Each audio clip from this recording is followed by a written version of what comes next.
Noah, Michael, and the truth about video games. It's news to me.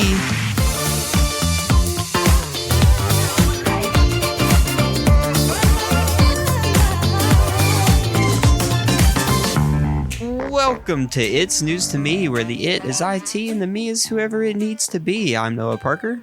And I'm Michael Trotter Lawson. And that's it. It's just us today. Just us. So get your party hats on, because we don't know IT that well. It's going to be a little bit of a different episode. Hard to find actual technical people who have, free time right now. To record a podcast that is not as important as many of our other tasks. We have priorities here at Burk IT. Yeah, sadly, we're not a podcast company. We're an IT company. But we do guarantee a 30-minute response time. Yes. Just not on podcast-related things. Right. So I've got a very on-brand hypothetical question for the two of us. I love things that are on brand. And it's going to be very simple. Basically, Noah. Michael. If you could only play one video game for the rest of your life, what would it be? With friends or by myself? Either way. So I could play online? Yeah. Huh. See, I really like this format we have going here where you ask us a hypothetical and we answer. And I get that you want our honest reactions to the questions and, the first thing that pops into our heads. Right. But sometimes I really wish I had time to think about these before I have to answer. Well, I'll give you a little time to think about it. Because you've got your answer. Right. Okay. It's hard to think and listen at the same time, but I'll try my best. You can do it. I believe I'm feeling in you. extra smart today. I know, it's a fairly recent game, but I think just the sheer amount of content and versatility and possibilities for repeat playthroughs, I think I'd probably go with Baldur's Gate 3. Really?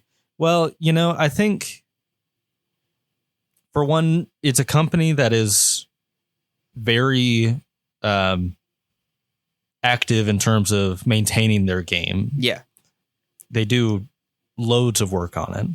It's a game that already has multiplayer built into it, so I would still be able to, play with friends. And, it's honestly, a lot of it does come down to Larian Studios, because they're a company that I trust to not do anything scummy with the game down the line, eventually shutting down the servers or things like that. And there are literally thousands or more different character combinations between different races, different classes, and then you've got multi-classing as well, and loads of options, loads of different choices. The story can change dramatically depending on which character you choose at the start of the game. There's so much.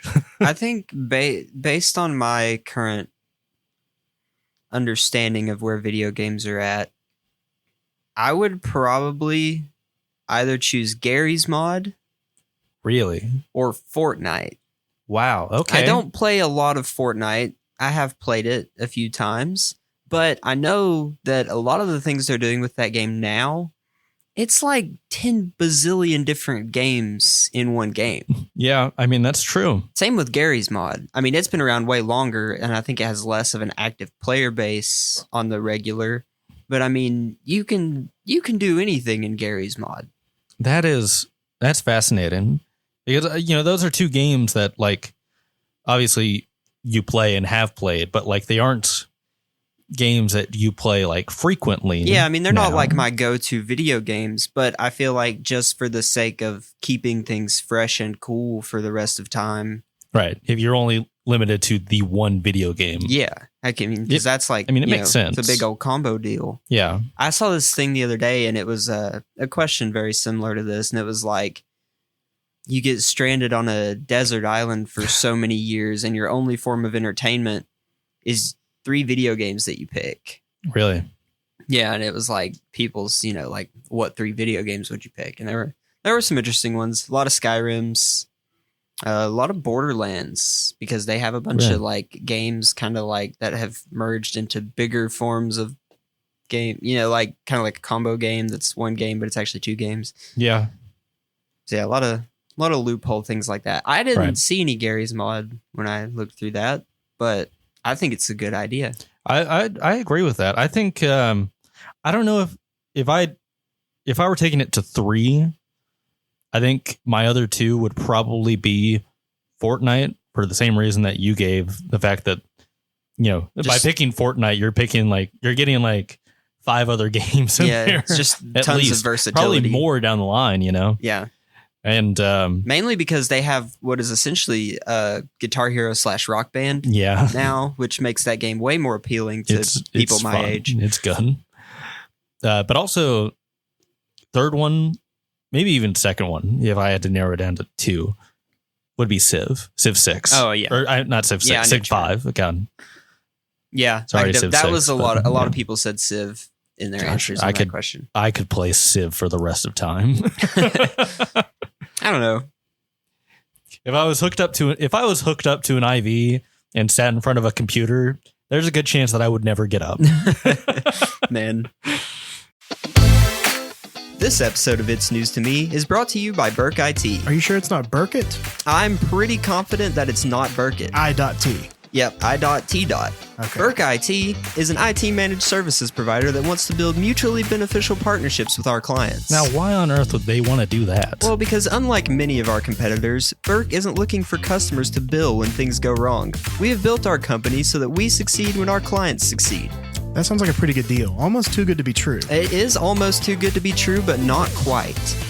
For businesses in East Tennessee, Southwest Virginia, or the surrounding area, we provide security-centric IT solutions with our highly qualified team of engineers. It's a highly specific area, isn't it? Well, yeah, that's why it's not too good to be true, because obviously not everyone gets the great opportunity to work with Burk It's IT. just good enough to be true. Building trusted relationships by providing practical, secure IT results. That's the Burk IT way.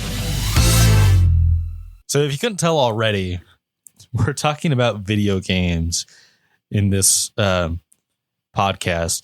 The reason that we're talking about video games is really twofold. Primary reason is honestly that it's like the one aspect of technology that we are actually qualified to speak on.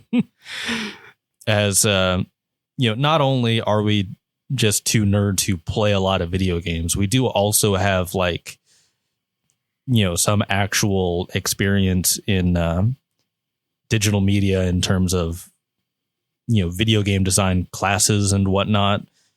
We have both actually taken real collegiate courses on video game design and other elements surrounding video game design and whatnot. So it's something that we've been, very close to for our entire lives. Yeah, definitely. And I think the other reason is that, when we look at the other people at like this company and other people who are really just kind of, honestly, just like the older generation in general, not to overgeneralize, but I mean, to generalize a little bit. There's a lot of misconceptions about video games.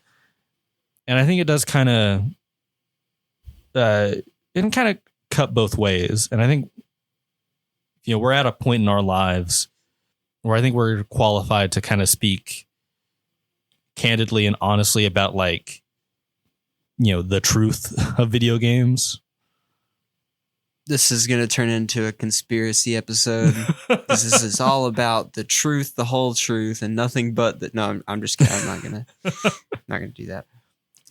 I don't know.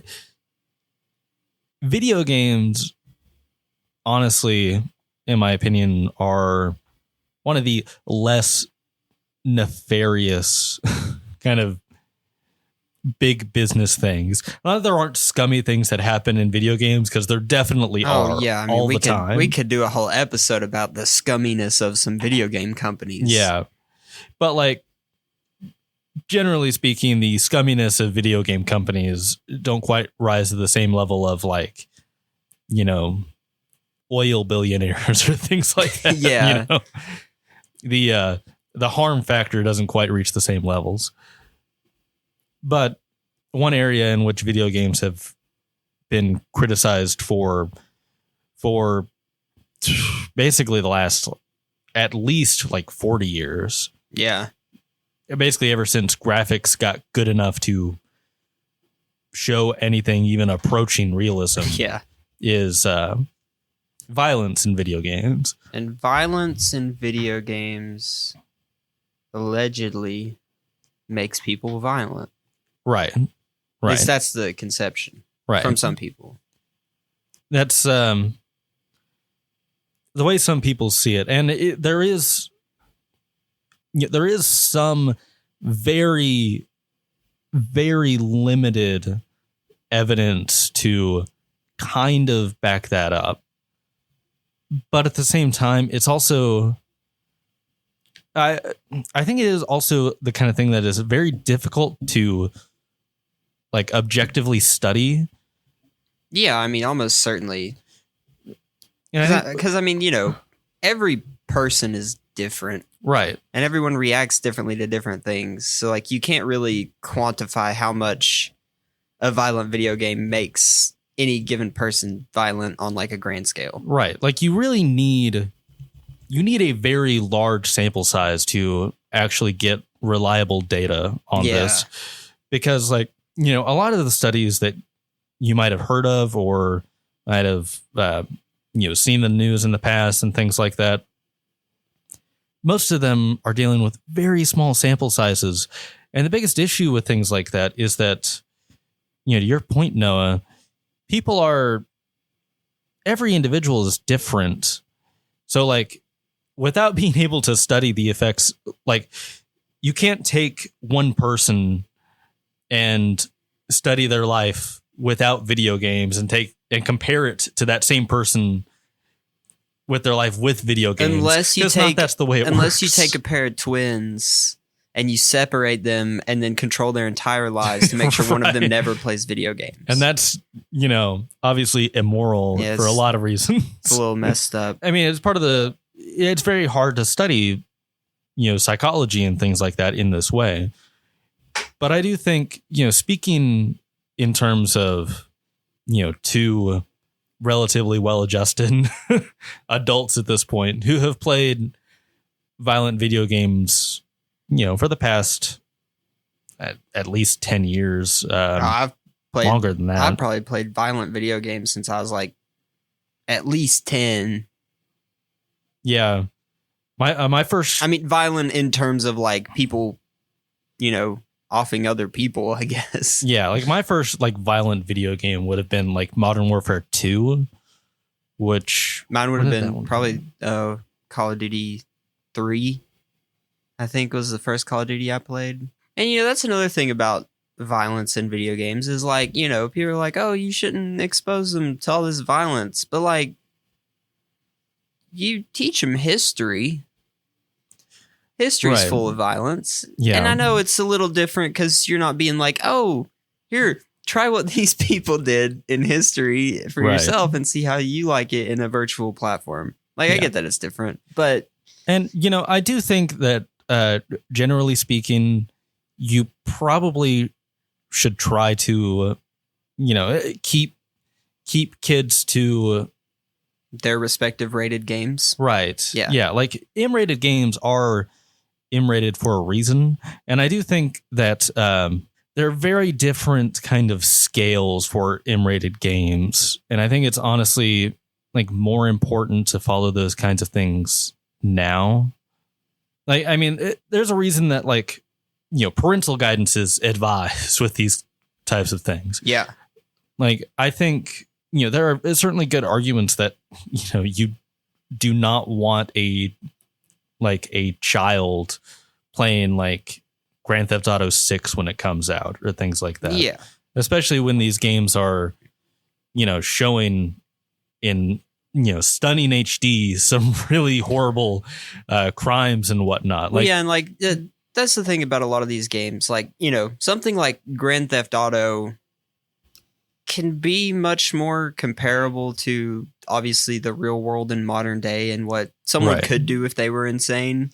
Yeah. Whereas like something like Call of Duty, like, yeah, sure, it's modern and, more realistic to a lot of extent, but like the multiplayer isn't realistic, really. Yeah, like it's, people, it's like, 6 individuals in this contained area on a team that just infinitely respawn after they die. It's not, it's different. But I do think, when you look at something like a Fortnite today or something like that, where there is violence, but it's more like obviously. cartoon It's people, violence, right? It's cartoony. It's very clearly cartoony, and I don't think that exposure to these types of things is doing real harm. I do think that there is real harm that can be done by video games, and I think that usually comes to just like addiction. Yeah, I mean, there are definitely a lot of people who they're just completely toxic because of video games, right? Because they get very competitive or very just deep into it, and I feel like video games are just like anything else. You got to do it in moderation, right? Yeah, I think it's, and always just remember that it's a video game, right. Yeah, I think with any form of technology today, it's important to take time and unplug occasionally. And I think that's especially true of like children. There's a lot of new studies talking about how kids should not be exposed to things like social media until they're much older. They should not have like loads of screen time at a young age. There's a lot of things like that, but the thing is, those things are not video game specific, obviously. Well, and I think video games themselves can honestly do a lot of good, regardless of the content of the game. Like, I mean, there's hand-eye coordination. There's video games are also great for, helping kids develop like teamwork and things like that. Because there's a lot of these modern games are very focused on working collaboratively with your teammates and things like that. And to that point, they're really good for helping kids start to develop,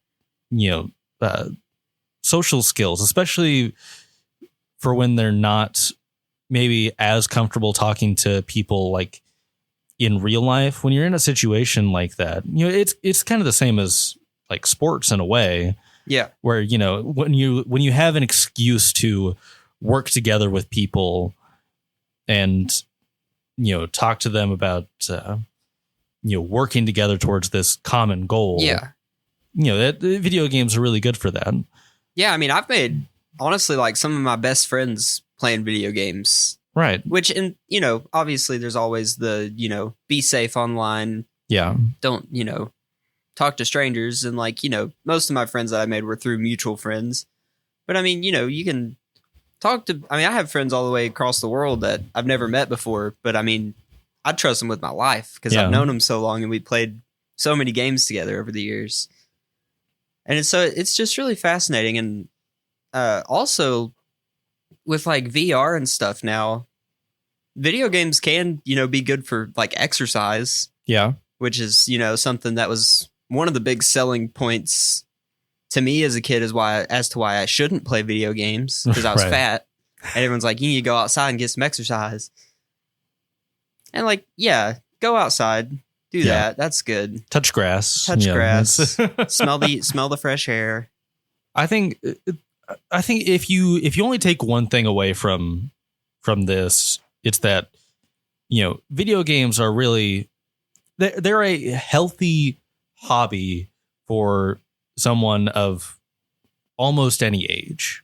Yeah. I think that's the biggest thing. And, with any hobby, it should not become your life, unless you get really good at it and get paid to do it. I mean, there are, competitive gamers now, which is, it's a legitimate, career for them. Well, and in terms of, creative people like you and myself, one of the most common ways to like, make a living as a creator is to just make content. Right.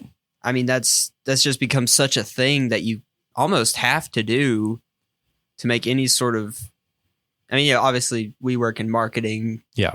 That's where we use our creative brains. Right. But I do think that is one area where, and it's more of a social media thing than a video games thing. But I do think it is kind of, there's a bit of a danger of so many of these kids growing up today thinking that they can become like famous influencers and things like that. Like that's career that they want to pursue. It's weird because it's such a saturated thing now. Like everyone can and does make content, but also, it's harder.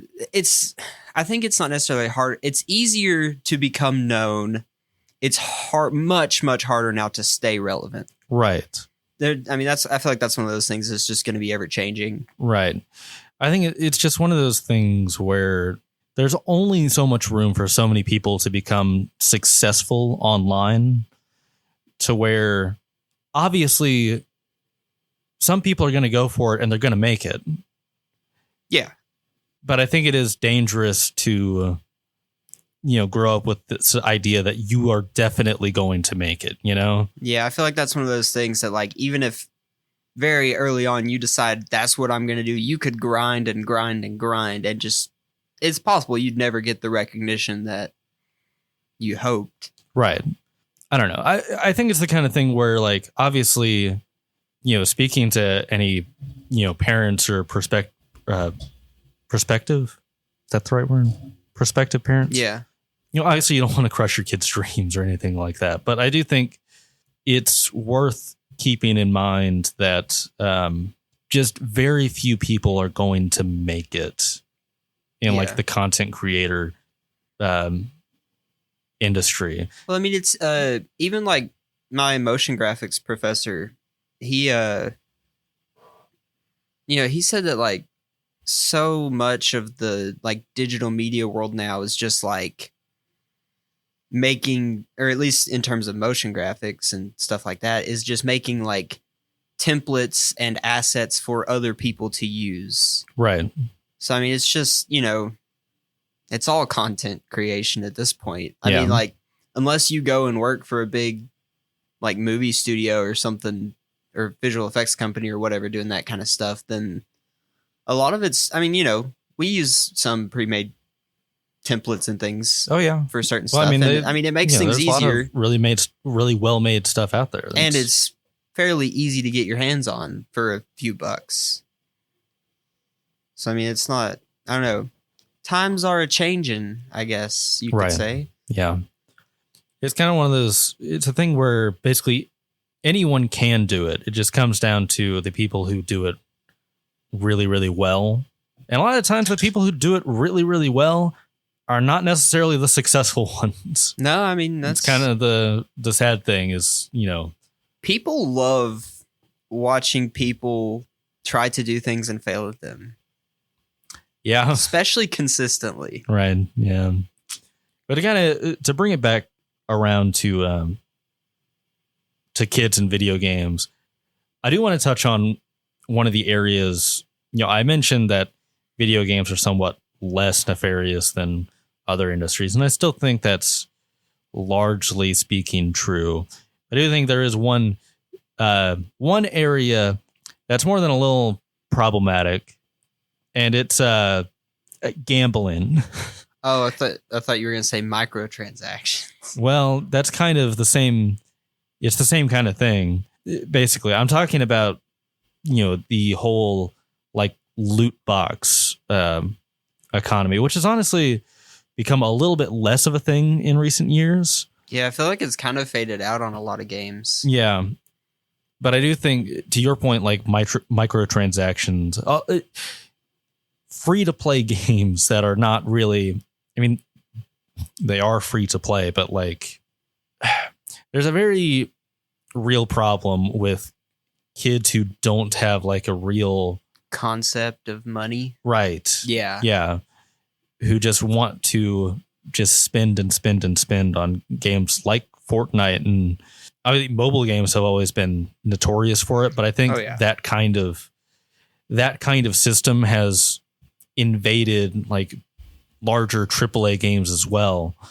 Yeah. So many game companies are striving for what Fortnite has achieved, and that is this just continual stream of revenue without having to make new games. Yeah, I mean, all they have to do is throw new characters or whatever in, and right. Which most of these games like that did in the past when they were like, you know, like take Overwatch for example. The first Overwatch was like $30. I mean, I'm sure it was more when it came out. It was $60 when it came out. $60. Yeah. And I don't know if they added new characters to Overwatch or if they were all there when it started. Yeah, they definitely added new characters to Overwatch over the time. Regardless of that, you had your characters, and then, as the game went on, they would make new skins for the characters, like new costumes and things, and you could get all of those just by playing the game. And but everyone had access to every character. Everyone had access to everything they needed to play the game. Yeah, but then with Overwatch 2, when it came out, first of all, they deleted Overwatch 1 completely, which was dumb, and I don't want to get into that. Yeah, but the way it works now is there's no loot boxes, and every new skin or costume or whatever costs like $20. Right. Which all of that stuff you could get for free before by playing the game. Now they just have more places for you to spend more money on a game that is free from the get-go. And you're like, oh, well, this game was free, so I can spend money on it to get these things I want. But it's a slippery slope for some people. Right. Yeah, well, I think one of the scummy things that basically all these companies do now is, it doesn't list the skin as costing, $25. Oh, every game has its own currency. Right. It's like 3,500, Overwatch coins or whatever that currency is. Yeah. V-Bucks are infamous for, because they're from Fortnite. Yeah. And Fortnite's such a popular game. And, honestly, we've been picking on Fortnite a lot because it's so popular. But I do want to say that I think Epic has actually done a fairly good job with working on Fortnite, because they actually do work on Fortnite. Yeah. Like they change the game rather significantly from time to time. Like I said, they keep it fresh. They've added, like 3 new games into Fortnite, basically. They've added like an entire survival creativity based I'm trying to figure out a way to describe it without just saying a Minecraft clone, because people who don't know video games aren't going to know what that is. But it's an open world survival game where you can build and craft and. Yeah, but it's like fun and cutesy because it's Lego Fortnite. That's what they've branded it as. But if you don't know what Legos are, you're listening to the wrong podcast. I think you'd have to be listening from the middle of nowhere. Yeah, not know what Lego is. I'm just saying. Honestly, quick sidebar. If you're still concerned about video games, just break the bank and get your kids into Lego. There you go. Yeah. There's nothing, knock on wood, nothing problematic about Lego. Unless you step on it. Well, yeah. But that's your fault.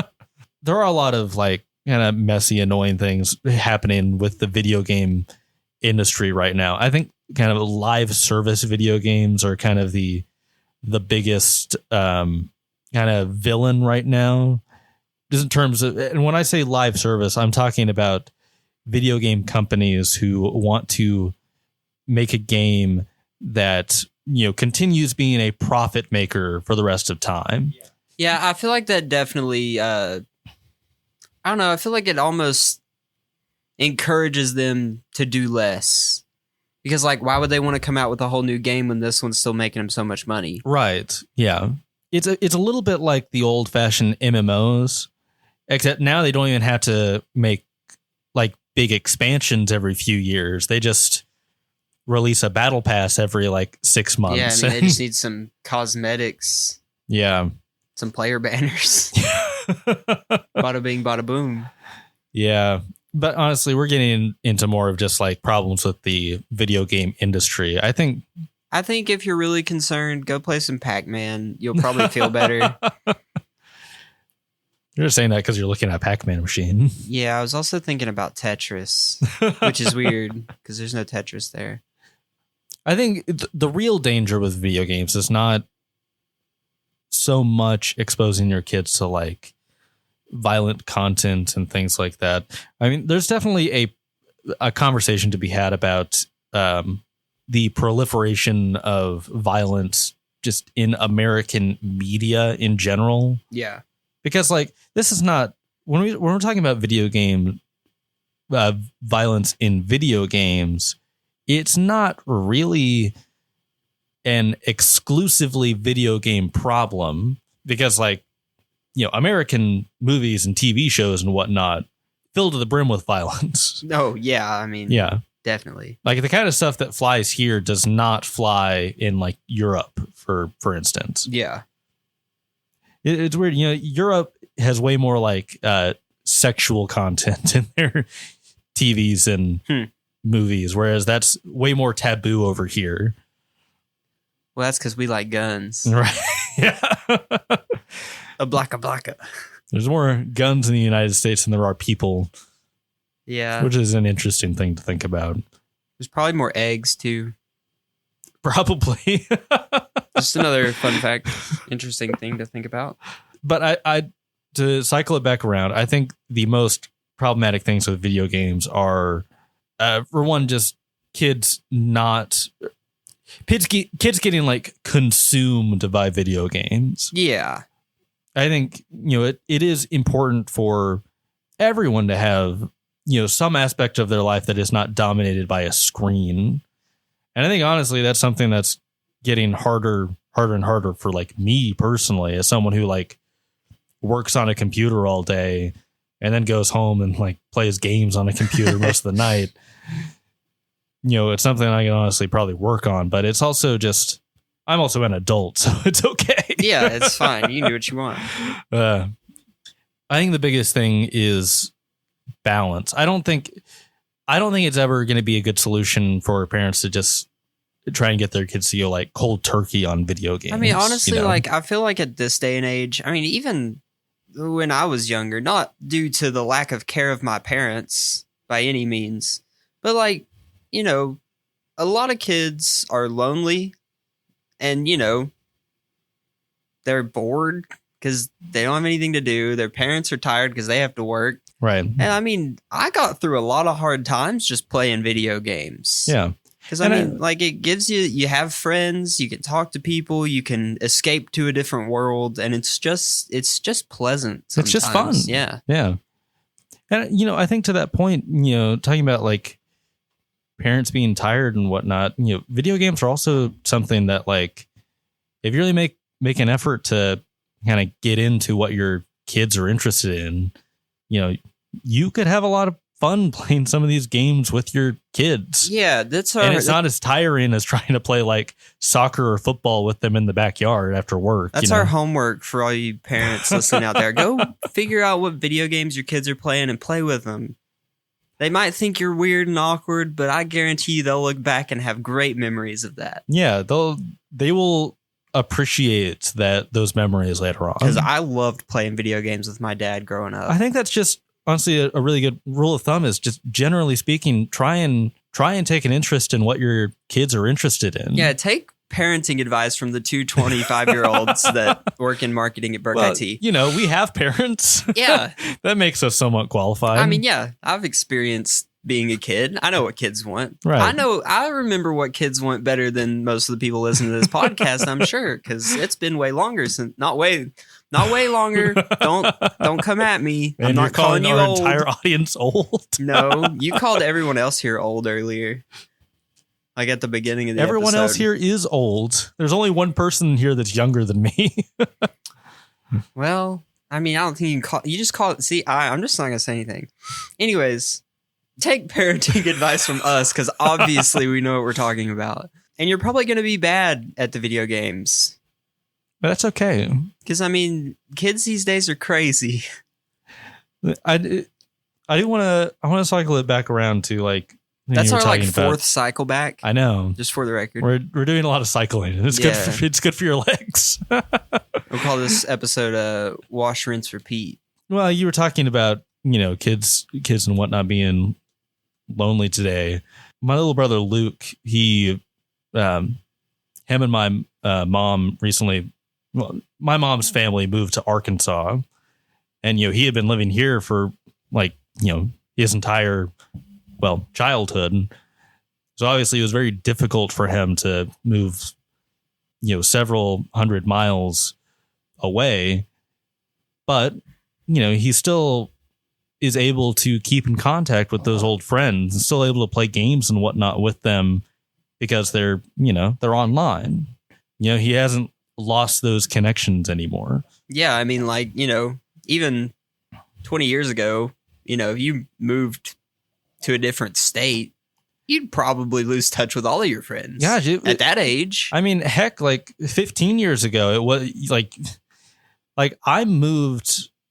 I went to elementary school in a different school system and moved to a middle school that was 30 miles away, something like that. Yeah. And I lost all my friends because I didn't have a cell phone back then. I wasn't playing video games online with those people at that time. I was very lonely for all of middle school. That was a miserable part of my life. And then you had to meet me.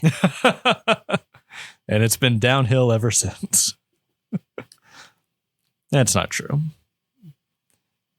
It's been fun. Just mostly downhill. Oh. No, I'm just kidding.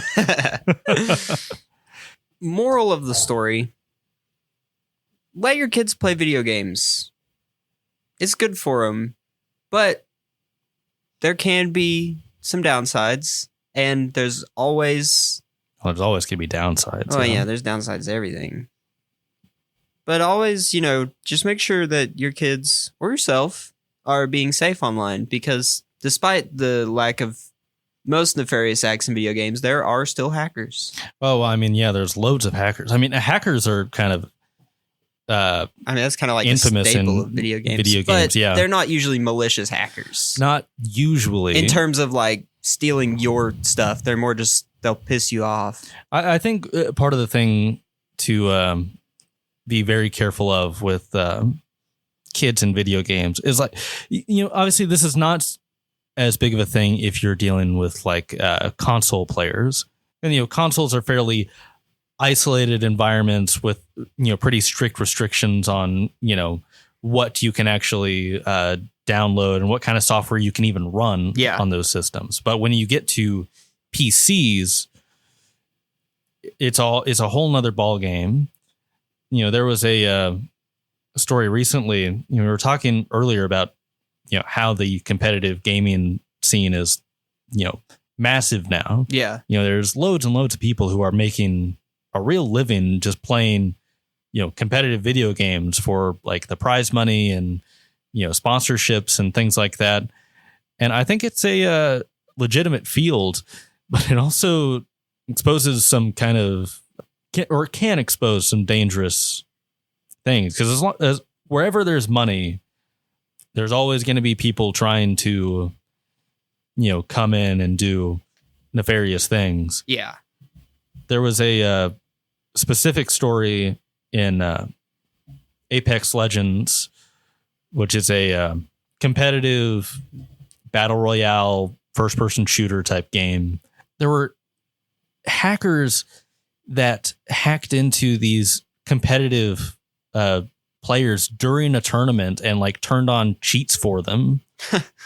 And it was as far as I know, up to this point, there's still no confirmation as to who did it, what even their motivation was. Because clearly you can't do that in a tournament that's live streamed with the intention of helping that team win. Yeah. Because they're going to get caught. Yeah, obviously. They were doing the kind of stuff where the players who's playing can suddenly see everybody through the walls and things like that. Yeah. Which obviously you're not going to be able to hide that. Yeah, especially not on a live stream. Right. And it's one of those areas where cybersecurity and video games do kind of meet a little bit. It was alleged at the time that it was actually the fault of the kind of anti-cheat service that Apex used. I can't remember the name of it. It's got a bear. Huh? It's got a bear. Yeah, it's on many games. It's called Easy Anti-Cheat. Don't bear with the cheaters. Not a sponsor. Yeah. There are a lot of people that were accusing Easy Anti-Cheat of having some kind of significant breach that would allow people to get in and just apply hacks to video game players. And it becomes very problematic because, if you get caught with those kinds of cheats and things like that, then you could get, banned. Yeah. You could lose your games. You could lose loads of progress. It's crazy because you can get in trouble for that just for playing casually and doing that. Yeah. So obviously no one in a tournament that has prize money is going to try to pull that off. Right. Under their own power. I think the odds are that whoever did this was just doing it as kind of a way to show off. Because I don't think there's just no way that the team that they did this to would ever have actually tried to do this, to actually legitimately cheat in this way, Yeah. It was never going to be a thing to actually sabotage that team and get them disqualified or something like that. Mm-hmm. It's scary stuff.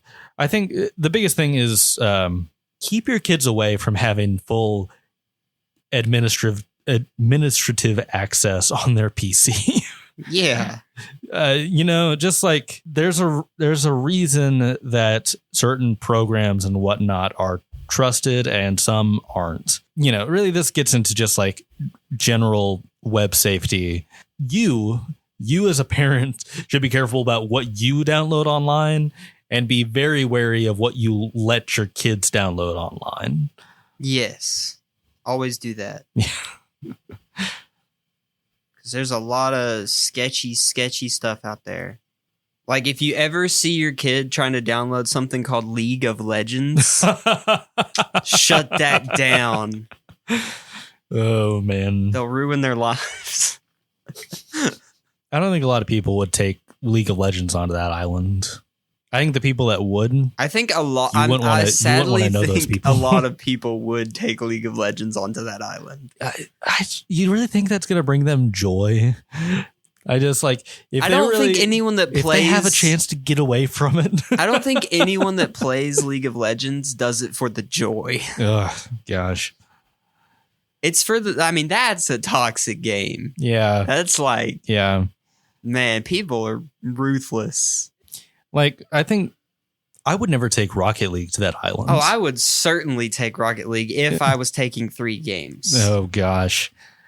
I don't know. If I'm going down to 3 games, that's my opportunity to get away from Rocket League and never look back. That's the thing though. I feel like at least in the past, I don't know, probably 2 years, Rocket League has been my one consistent game that I have kept playing. Yeah. that's and so fair. I feel like even if I got bored of the other ones, I could still play Rocket League. Man. It's if we're I don't know. If we're on this island together, maybe I would take Rocket League for you. Well, if I could still have internet though, was the thing. The question that I saw that said you could take 3, there was no internet. Oh, no internet? No internet. Oh, well, what would you take if you didn't have any internet? I didn't have any internet. Gosh. I think obviously I would still take Civ and Baldur's Gate. I think those are 2 very logical no internet games. And, true story, when I first moved into my apartment, I didn't have internet for the first week. And I just played Civ 5 for a week straight. That's how I surprise occupied me. all my free time in that time. Gosh, I really don't know. I should say I went to work and whatnot. Well, and went home and played Civ 6 during my free time. Civ 5. You keep saying Civ 6. I keep saying Civ 6. It's the more recent game, even though I don't play it. I just don't play a lot of video games. by myself without internet. And the Right. ones that I love the most aren't always the most replayable games. I mean, it's very hard. It's very hard to think about games that would be that like evergreen, you know, something that like you could really just keep coming back to. Especially without internet. Right. Oh, I don't know. Like if it was possible, some sort of like mega disc of all the Guitar Heroes and Rock Bands. Oh man. Just like a mega set list with all the songs. Well, I think there's a Like a PC version that's got everything loaded on. there is like a PC version. It's called of like Clone technically Hero. not, huh? I think it's called Clone Hero Clone Hero or something like that. Yeah. But yeah, that would be good. one of Would you them. really want to do that alone though? Oh hell yeah, Yeah. yeah! All right. Fair enough. As long as I could have all the instruments, and you know, I mean, I could sing and play like guitar or bass at the same time. Yeah, that's true. I could sing and play drums at the same time. I just probably wouldn't be as good at it. We should do that. All right. Yeah, let's go do that. Let's stop recording and go do that. Come on. Woo! Thank you for listening to It's News to Me. If you enjoyed this content and would like to see or hear more like it, check out our YouTube channel at youtube.com/@BurkIT or go to our website at burkitc.com. Our theme music is Big City Lights by Icolix. Come back in 2 weeks to hear more of me, Noah, and Tyler in the next episode of It's News to Me. In the meantime, keep your data secure and your mind sharp. But it's like it's short form content. Yet like half of the videos on TikTok have like 4 different videos going at the same time. And I'm like, man, y'all need to just focus. I know there's a real like overstimulation problem Yeah. with kids these days. If I can be so bold.